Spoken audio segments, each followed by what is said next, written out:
Seja bem-vindo a mais um panorama do Novo Testamento. Nós acabamos de abordar o livro de Timóteo, a Epístola a Timóteo, a primeira carta, e agora nós estamos partindo para abordar a segunda carta a Timóteo.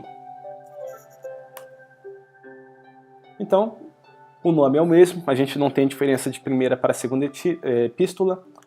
Ambas eram a Timóteo ou para Timóteo.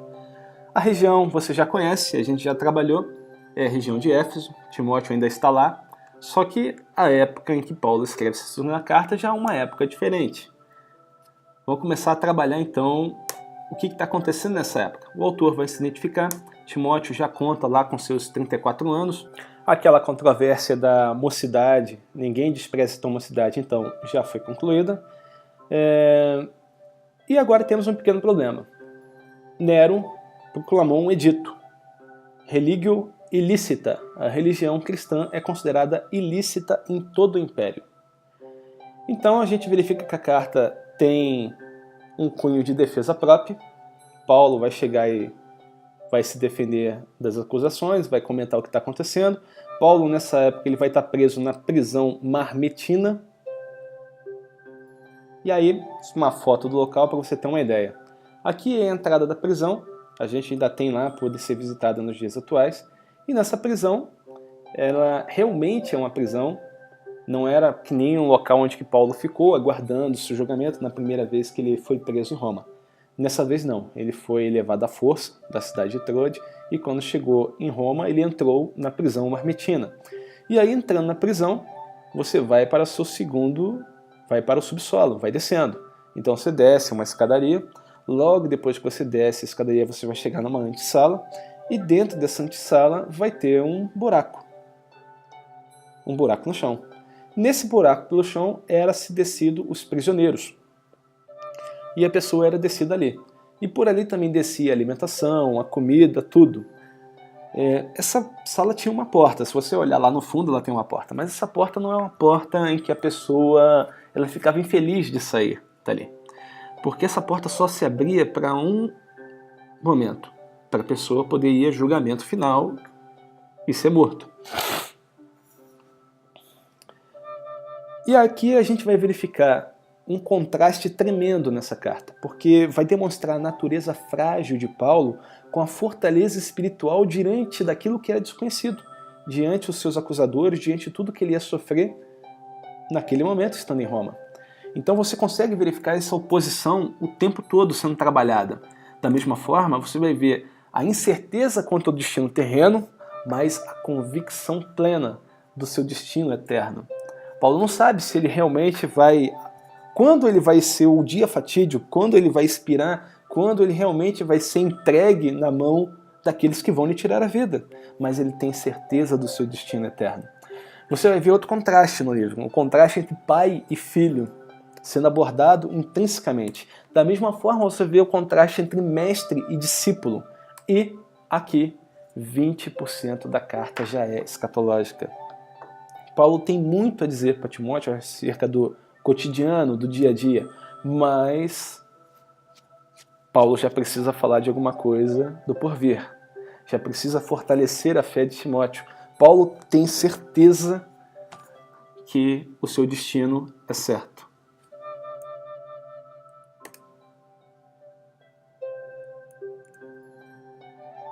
Paulo está preso em Troade, em 67, a gente já trabalhou isso.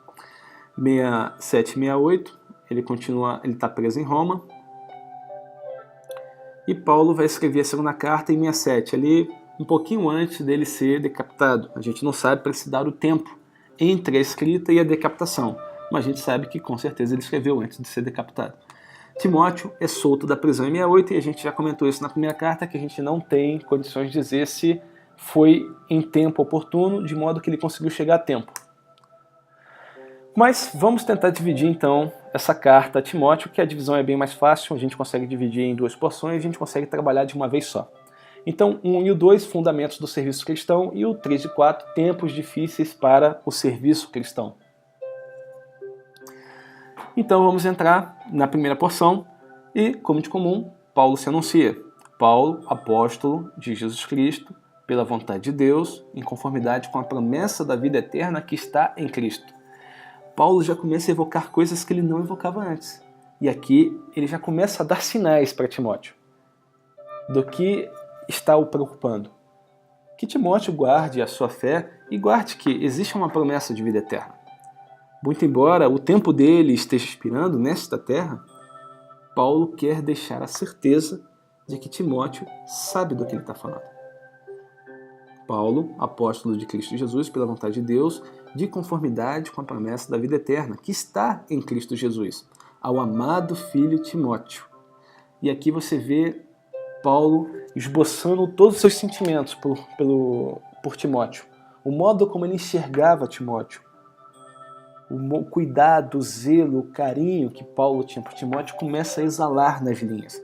É a sua última carta, é a sua última escrita, é um momento derradeiro, é o momento em que um pai gostaria de chegar e deixar para o filho a sua última palavra, a sua última mensagem. Gostaria de deixar como ele enxerga o filho, aquilo que é importante ao filho. É o momento em que um mestre tem os seus últimos ensinamentos a serem passados para o seu discípulo. É o momento de passar o bastão da entrega, até aqui fui eu, daqui em diante vá você. Vá nessa tua força. E é assim que Paulo começa essa carta. E é assim que a gente tem que entender essa carta. Dou graças a Deus, a quem desde os meus antepassados sirvo, com consciência pura, porque sem cessar me lembro de ti, nas minhas orações, noite e dia. E novamente a gente verifica que Paulo tinha um carinho e apreço muito grande por Timóteo, e ao ponto dele chegar e falar, olha, eu lembro de você constantemente. Eu tenho você em minhas orações. Eu não consigo esquecer nenhum momento de ti. Do quanto andamos juntos, do quanto caminhamos, de como eu vi você crescendo. Eu me recordo disso com carinho. Mas você vai ver que Paulo ele vai continuar a mensagem. Lembrando das tuas lágrimas, estou ansioso por ver-te, para que eu transborde de alegria pela recordação que eu guardo da tua fé, sem fingimento. A mesma que primeiramente habitou em tua avó Lóide, em tua mãe Eunice. E estou certo de que também em ti. Sabe, Timóteo lendo isso daqui, com certeza já deveria estar chorando. Quando Paulo escreveu, lembro das tuas lágrimas, estou ansioso por ver-te. Provavelmente, o momento em que Paulo teve que se despedir de Timóteo. Ele lembra daquele momento. Ele recorda daquele momento. Ele guarda aquele momento vívido em sua memória. E Paulo continua, por esta razão, pois te admoesto, que reavives o dom de Deus que há em ti, pela imposição das minhas mãos. E aqui começam os nossos problemas para poder fazer uma boa interpretação da passagem. E temos normalmente duas interpretações aqui. Te admoesto que reavives o dom de Deus que há em ti pela imposição das minhas mãos. Bem, Paulo poderia estar dizendo que, olha, reavive o dom de Deus. Reavivar, dar vida novamente. Então ele está dizendo que está morto. Tudo aquilo que Paulo trabalhou na vida de Timóteo morreu. E Paulo está admoestando que ele reaviva, venha a reavivar o dom de Deus que há em Timóteo, pela imposição das mãos, dar vida novamente. Mas um outro significado que essa palavra em hebraico tem é reacender a chama. E de que forma era utilizada? Quando se tinha brasas incandescentes e o fogo começava a perder o seu ímpeto, as pessoas iam lá e mexiam no fogo para que houvesse uma produção de uma chama mais intensa. Então o que Paulo está querendo dizer aqui? Muito provavelmente, olha, meu tempo urge, está acabando meu tempo aqui na Terra.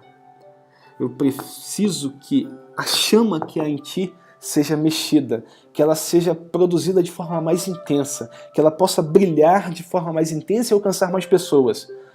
Agora é você, Timóteo. É só você. Você tem que fazer aquilo que eu não posso mais fazer. Então mexe no fogo e produz uma chama mais intensa ainda do que você tem brilhado até agora. É um outro significado da passagem. Porque Deus não nos tem dado espírito de covardia, mas de poder, de amor e de moderação. O cenário mudou, mas não perca a fé. Então quando ele fala de poder, aqui é dunamis, a palavra. E poder aqui quer dizer poder provindo de Deus, algo que surge de um local que você não consegue mensurar. Então ele está falando que Deus não nos deu o espírito de covardia, mas nos deu de poder. Poder provindo da parte de Deus. Algo que vem dele, ou algo que nós não conseguimos explicar. Da mesma forma, ele fala que Deus nos proveu também de amor. E não fala de amor humano, fala do amor ágape. Do amor que excede todo entendimento. Do amor que não necessita de algo em troca. E da mesma forma, espírito de moderação. Pelo menos nós traduzimos para moderação.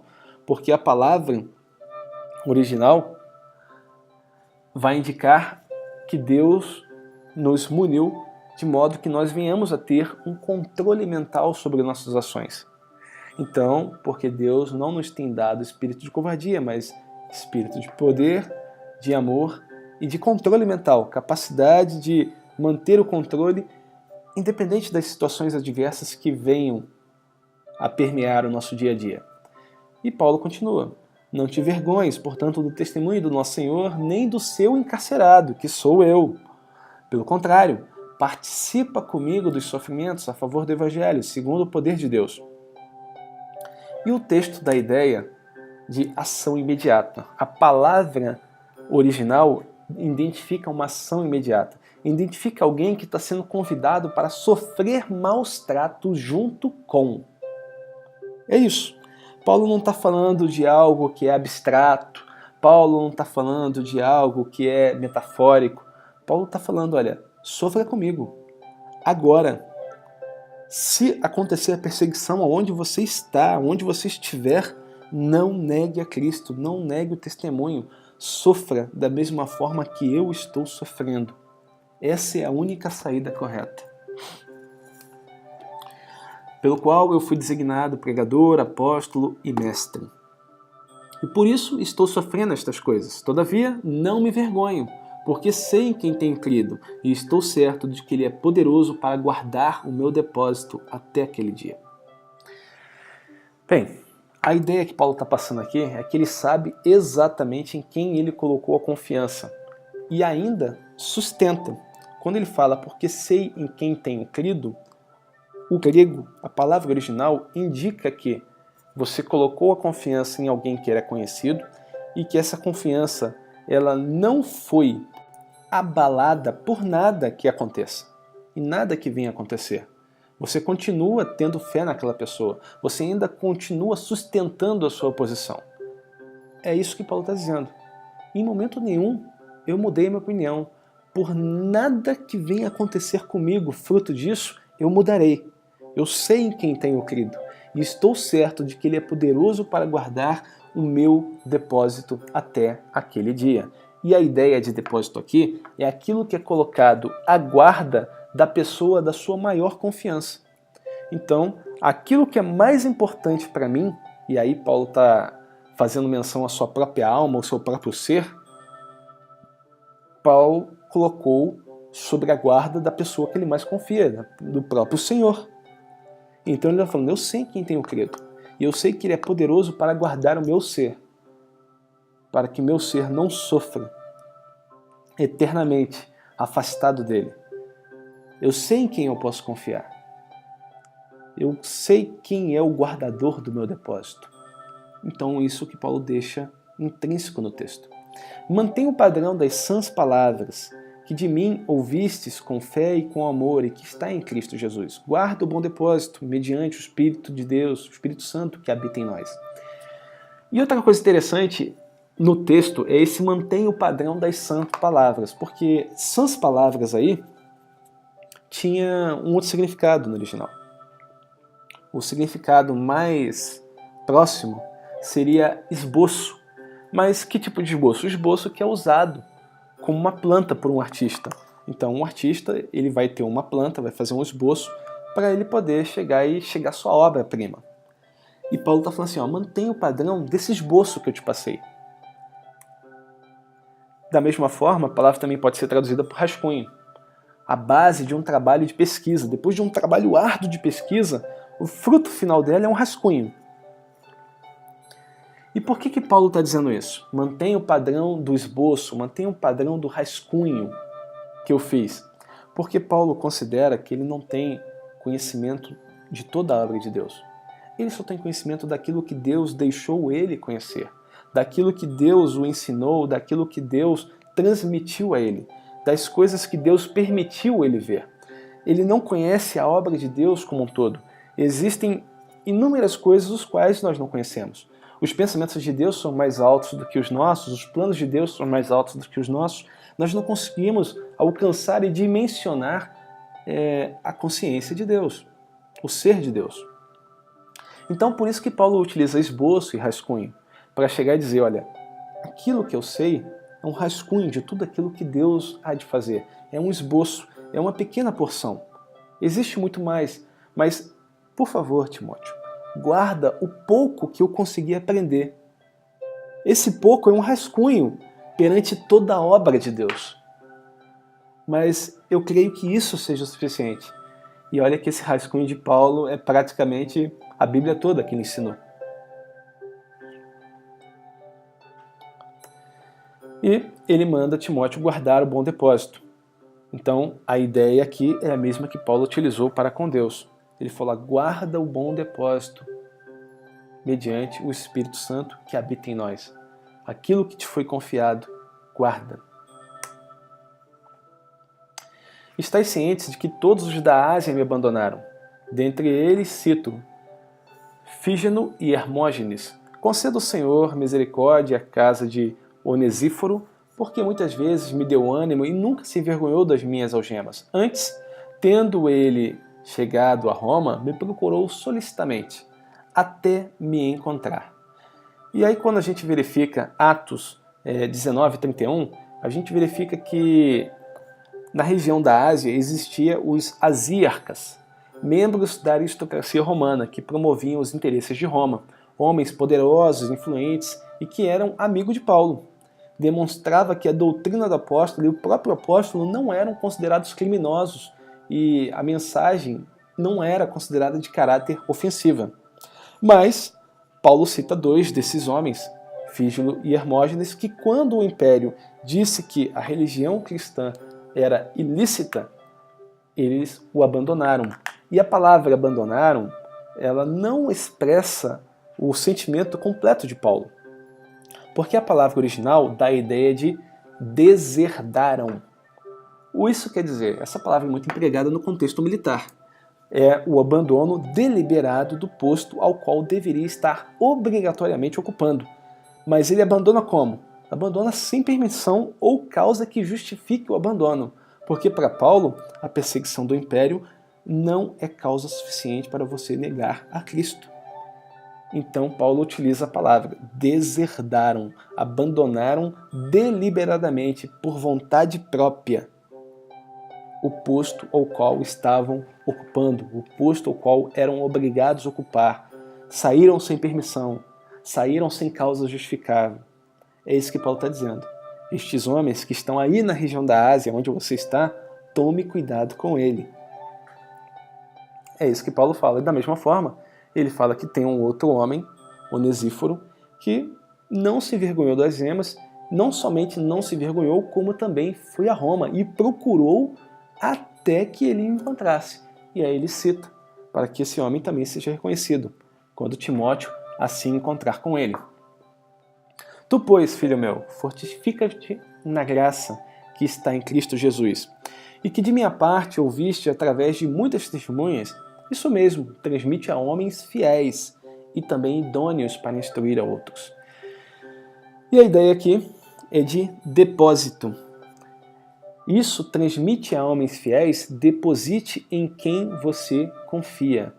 Faça um depósito em homens que são de confiança, em homens que possam chegar e guardar solicitamente aquilo que você está propagando. Homens que não alterem nenhuma porção daquilo que você está dizendo. Homens que tenham um apreço por tudo aquilo que você está falando, de forma que eles se sintam comissionados a não alterar uma vírgula, um tio, um i daquilo que está sendo transmitido. Homens fiéis. E também idôneos para instruir outros. E a palavra idôneo aqui é aquele que atinge um determinado padrão, aquele que atinge uma determinada suficiência, aquele que atinge uma determinada eficácia. Então, alguém que tenha padrão para instruir, alguém que seja suficiente para instruir, alguém que seja eficaz para instruir outros. Essa é a ideia. Nenhum soldado em serviço se envolve em negócios dessa vida, porque o seu objetivo é satisfazer aquele que o regimentou. Igualmente, o atleta não é coroado se não lutar segundo as normas. O lavrador que trabalha deve ser o primeiro a participar dos frutos. Pondera o que eu acabo de te dizer, porque o Senhor te dará a compreensão de todas as coisas. Aqui é interessante que essa parte em vermelho, que é falando do soldado, fala que nenhum soldado em serviço se envolve em negócios dessa vida. E a palavra se envolve aqui, se embaraça em negócios dessa vida. E a palavra se embaraça no grego, na época, no cotidiano, era utilizada para o fato de você estar com a arma presa à sua vestimenta. Ela não estava solta, ela não estava livre, não estava desimpedida. Ela fala que nenhum soldado que está de serviço fica com a sua arma presa. Antes ele está com a sua arma em riste. Ele está pronto para poder utilizar a arma se assim for necessário. E aí Paulo utiliza essa situação do soldado, indicando que o soldado que está de serviço ele está de prontidão, ele está tomando conta da própria vida e tomando conta do local onde ele está fazendo a segurança. E ele fala que nenhum soldado, por estar nessa situação, se envolve em negócios do cotidiano, nas preocupações da vida civil. Antes, o objetivo dele é satisfazer aquele que o regimentou. Então ele está preocupado em ser um bom soldado, em cumprir com a sua missão, em cumprir com a sua finalidade. Então ele não está com a sua arma embaraçada, não está com a sua arma impedida de agir. É isso que Paulo está dizendo para Timóteo. E aí depois ele vai falar do atleta. O atleta não é coroado se não lutar segundo as normas. E com isso a gente está dizendo que existem leis de disputa. E que o atleta ele está impedido de violar todas as regras. Porque se ele violar uma regra sequer, ele não será premiado. Ele não será coroado. O atleta ele tem que lutar segundo as normas. Ele não torna nenhuma das normas mais leves para que ele possa vencer.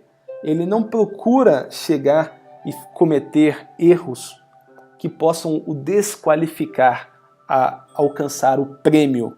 Antes, ele vai correr a fim de alcançar o prêmio. Para isso, ele tem que seguir as normas. Então, ele tem que estar preparado para sofrer o que tiver que sofrer. É o que Paulo está dizendo.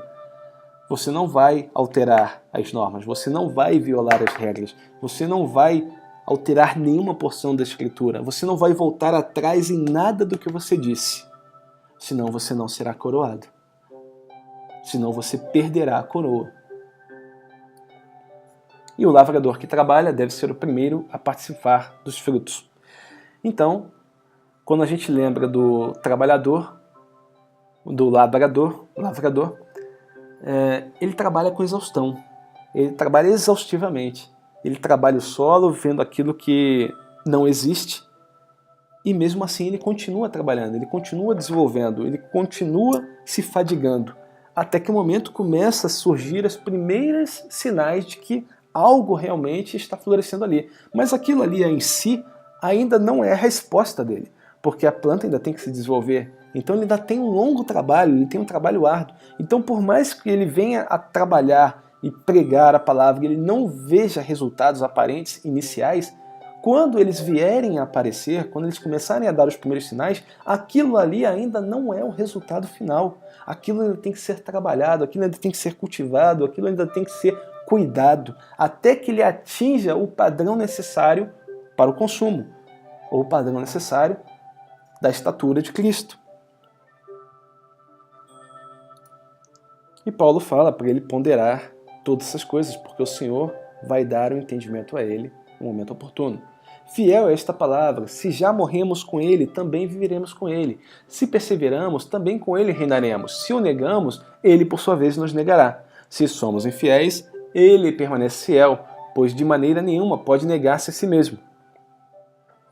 E isso daqui não é um alívio. Na realidade, é a mais temerária afirmação. Porque, veja bem, vamos analisar com calma. Paulo está dizendo que a palavra é fiel e digna de toda aceitação.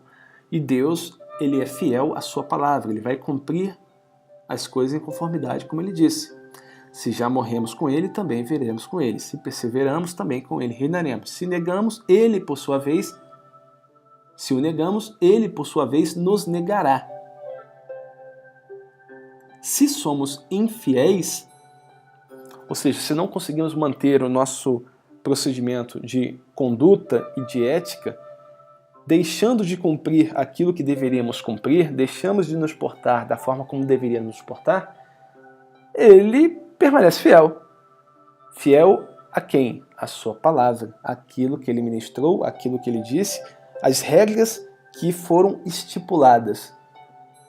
Ele permanece fiel. Pois de maneira nenhuma, mesmo que ele quisesse abrir um senão para incluir A, B ou C que se desviou, por exemplo, de maneira nenhuma ele pode negar a si mesmo. Ele permanece fiel à sua palavra. Então isso aqui não é motivo para a gente se jogar nas cordas e ver um cristianismo de água no joelho ou água na canela. Muito antes, pelo contrário. Aqui era para que nós venhamos a viver um cristianismo à altura daquilo que se pede. Paulo lembra Timóteo isso. Procura apresentar-te a Deus aprovado, como obreiro que não tem de que se envergonhar, que maneja bem a palavra da verdade. O que Paulo está querendo dizer? Como aquele que se apresenta a Deus aprovado. O texto vai rememorar a ideia no original de, após examinado, apresentar-se a Deus aprovado. Então, você se apresenta perante aquele que sonda mentes e corações, que enxerga o seu interior e que sabe seus pensamentos, o seu modo de agir, o que você fez e que deixou de fazer. Você se apresenta a este ser que é capaz de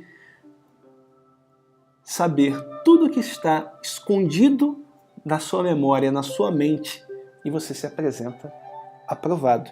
É assim que Paulo pede para que Timóteo se apresente a Deus. Olha, eu não te peço nada mais do que isso. Só apresente-se a Deus aprovado, como obreiro que não tem de que se envergonhar, que maneja bem a palavra da verdade.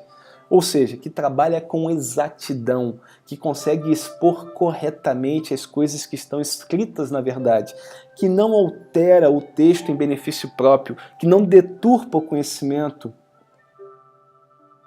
É assim que Paulo está mandando Timóteo se apresentar. O padrão que Paulo pede de Timóteo é nada mais e nada menos do que excelência. Só isso. Coisa bem simples. Mantenha o padrão. Além disso, a linguagem deles corrói como câncer. E a palavra câncer aqui é gangrena.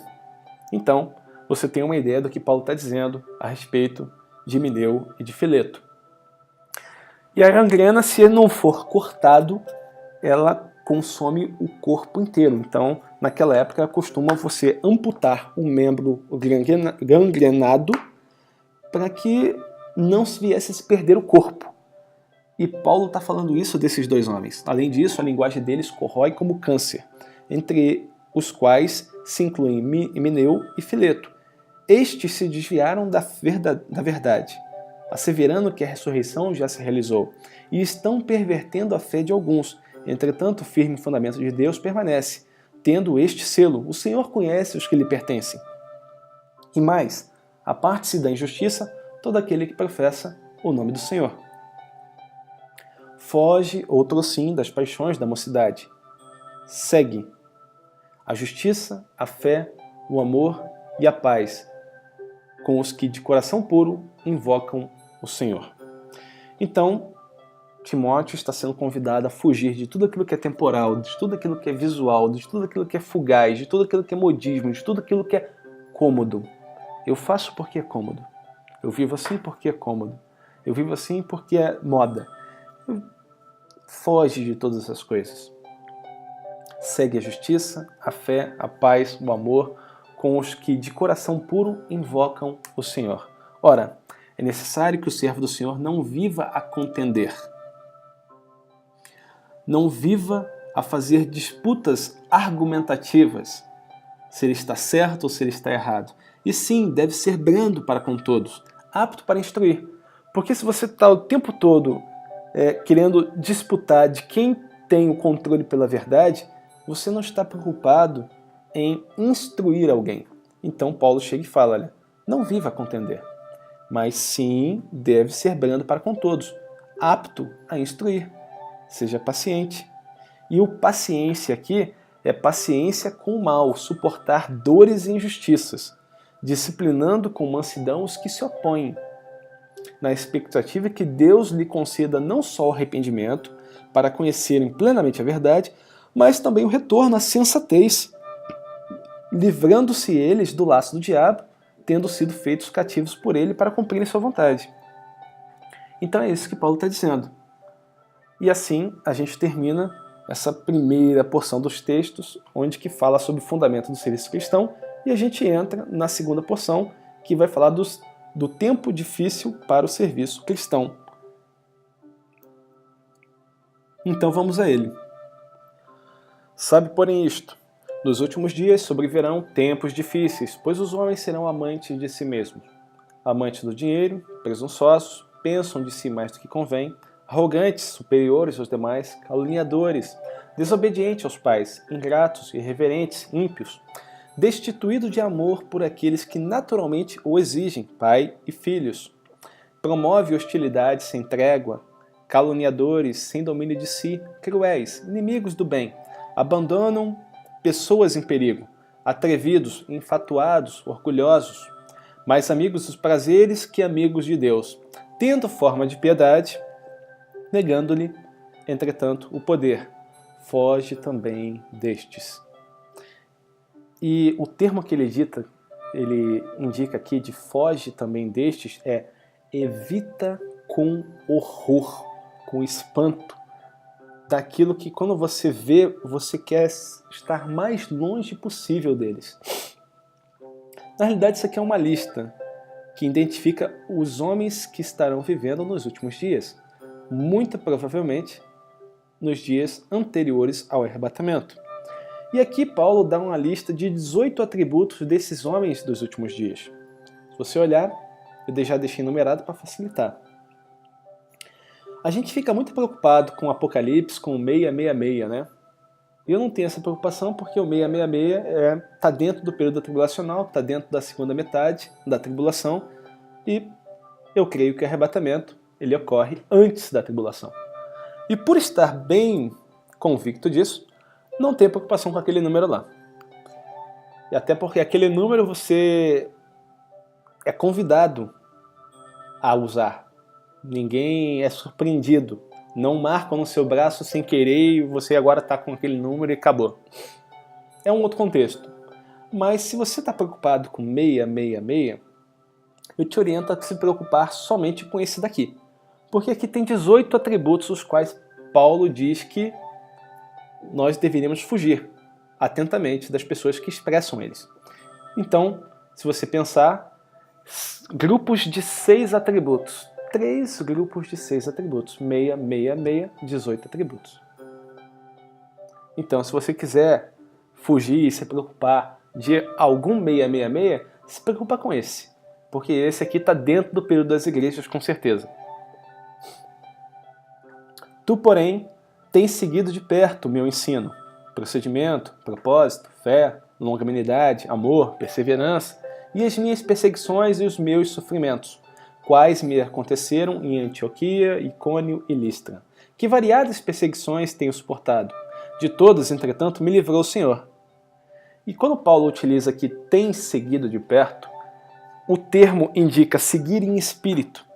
É utilizado muito no relacionamento entre um mestre e um discípulo, entre aquele que busca exemplificar pelas suas ações o modo correto de se viver. E também indica a atitude do próprio discípulo, de olhar atentamente a fim de imitar, de olhar com riqueza de detalhes ao ponto de falar, eu quero ser assim. Então Paulo utiliza isso para indicar o tipo de relacionamento que eles tinham. Tu, porém, tens seguido de perto, tu tens sido meu discípulo, você tem olhado para mim a ponto de me imitar, você tem olhado de perto a ponto de saber exatidão de quem eu sou, de conhecer o meu caráter, de conhecer a minha integridade, de conhecer o meu ser. E aí Paulo continua a discursar. Por isso que a gente diz que é empregado apenas entre discípulo e mestre. Ora, todos quantos querem viver piedosamente, viver em santidade em Cristo Jesus, serão perseguidos. Não fala que, olha, 5 a cada 10 que tentarem viver piedosamente serão perseguidos. Fala que todos. Então isso denota que em algum momento da nossa vida, em algum jeito, de alguma forma, tem que acontecer algo do gênero. Porque se eu estou vivendo um cristianismo que só de bênçãos, só de maravilhas, só de mais que vencedor, tem uma coisa errada. Porque Paulo não fala que alguns serão perseguidos. Paulo deixa claro que todos quantos querem viver piedosamente em Cristo Jesus serão perseguidos. A não ser que eu não queira viver piedosamente. Aí então realmente eu não vou ser perseguido. Mas se eu quero viver a exatidão, a plenitude de tudo aquilo que Cristo queria que eu vivesse, então fique tranquilo, você será perseguido. É a mensagem que Paulo tem para Timóteo. Mas os homens perversos e impostores irão de mal a pior, enganando e sendo enganados.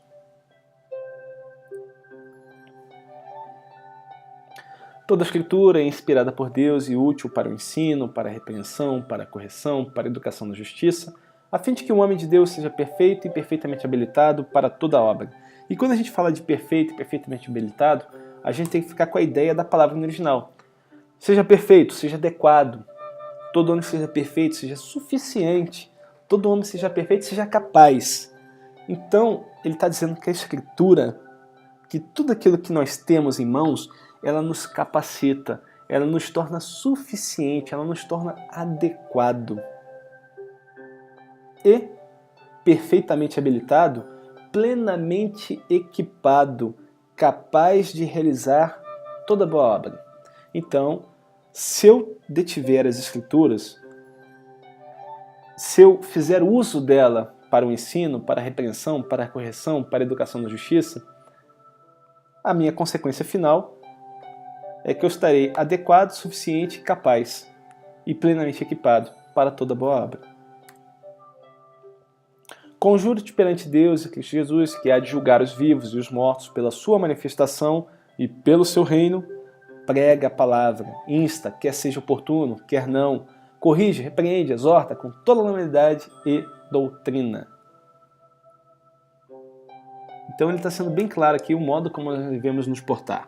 Pois haverá tempo em que não suportarão a sã doutrina, pelo contrário, cercar-se-ão de mestres segundo as suas próprias cobiças, como que sentindo coceiras nos ouvidos, e se recusarão a dar ouvidos à verdade, entregando-se a fábulas.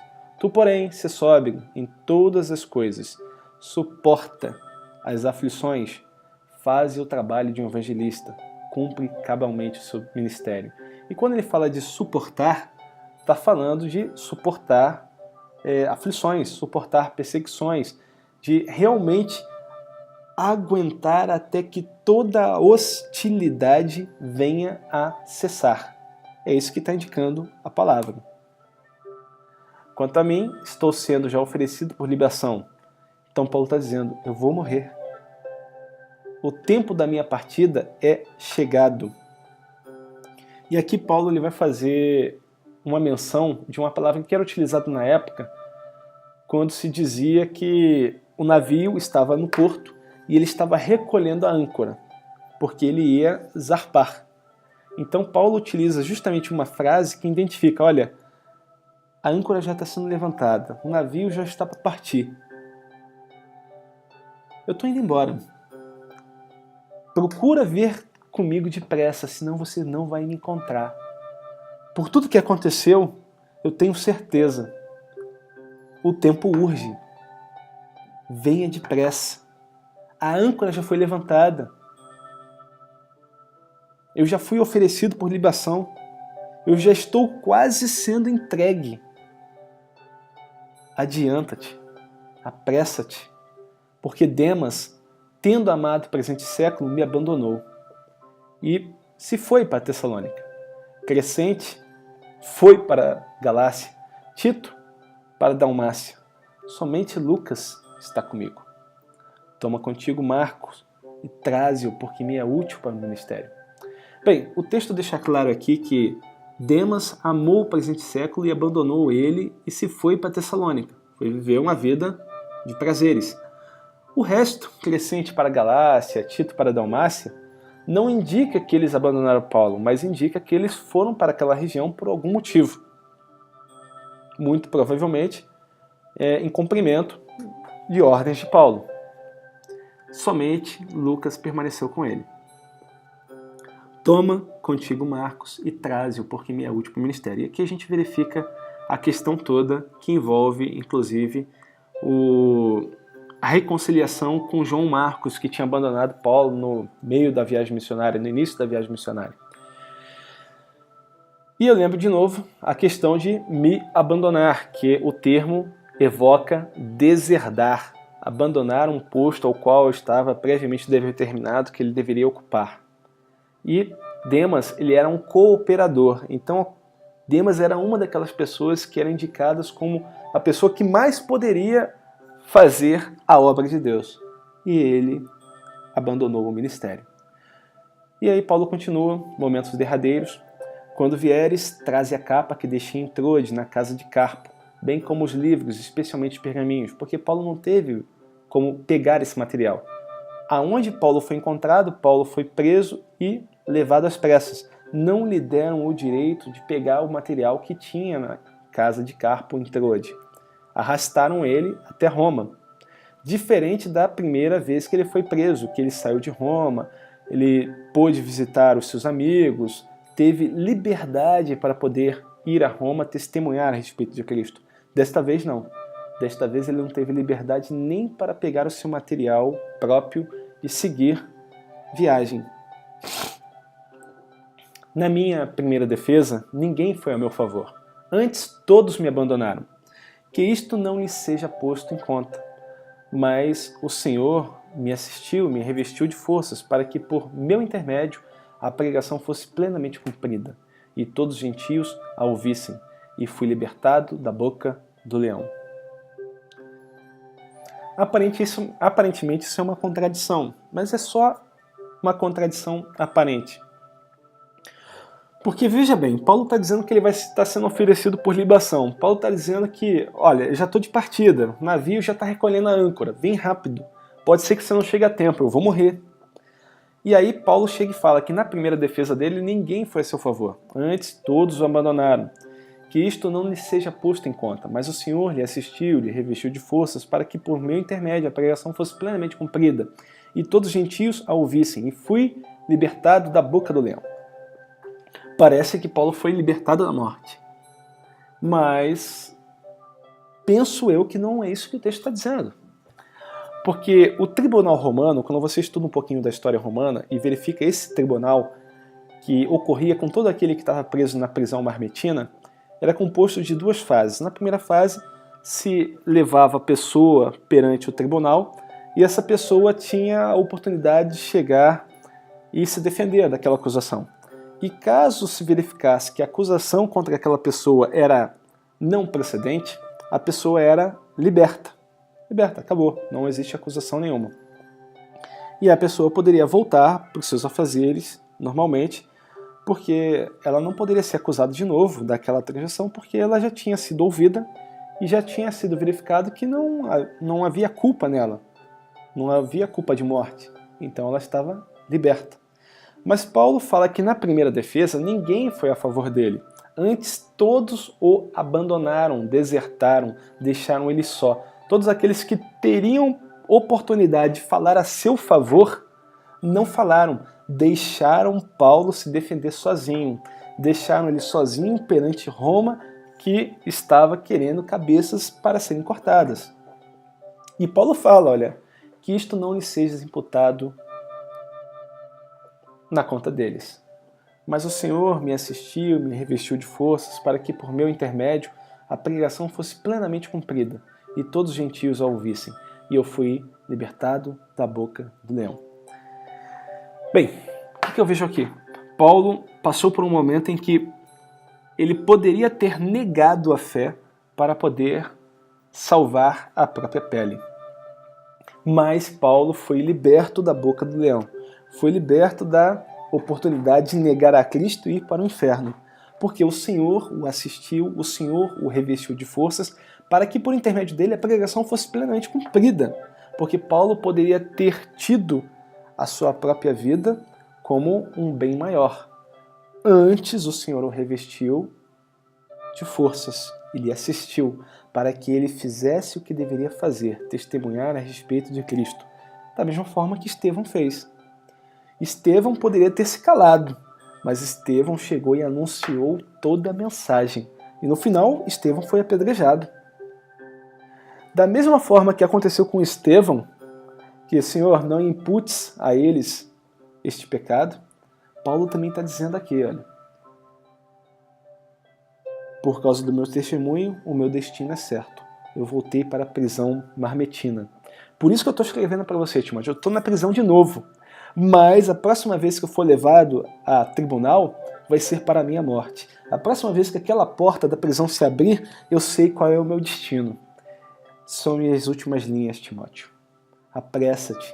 Vem depressa. Eu fui libertado da boca do leão. Foi por pouco. Eu poderia ter negado tudo. A obra toda que eu caminhei para pregar poderia ter ido à bancarrota. Mas o Senhor me deu forças. O Senhor me assistiu.